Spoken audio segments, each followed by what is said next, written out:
আজকে হিতাচির এই এসিটা সার্ভিসের জন্য এসেছিলাম রাধামোহনপুরে হিরো শোরুমে। তো এখন এসিটা পুরো ক্লিন করা হবে, ইনডোর এবং আউটডোর দুটোই। আর হচ্ছে এসিটার কিছু প্রবলেম আছে, যেমন ইনডোরে জলে লিকেজের প্রবলেম আছে, জল লিক করে, এবং আউটডোরে এবং ইনডোরে কপার পাইপগুলোর ইনসুলেশনগুলোও চেঞ্জ করা হবে। তো ফার্স্টে আমরা ফোম ইউজ করছি, ফোম ইউজ করে কিছুক্ষণ ভিজিয়ে রাখবো, তারপরে সার্ভিস করবো।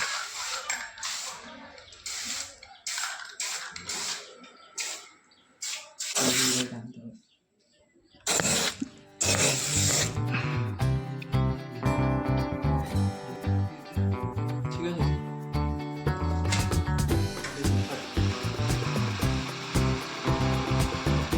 যাচ্ছে, জল যাচ্ছে ড্রেন দিয়ে, ময়লা বেড়াচ্ছে, ড্রেন লাইন জাম ছিল।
এসিটা কালকে আমরা সার্ভিসিং করে রেখে এসেছিলাম, এবং আজকে ইনসুলেশন ফোমগুলো চেঞ্জ করব। এই আগের ইনসুলেশনগুলো পুরো নষ্ট হয়ে গেছে, যার কারণে এখানে সে দড়ি দিয়ে নেমে নিচে তারপরে ইনসুলেশন এবং র্যাপিং করা হবে পাইপগুলোকে।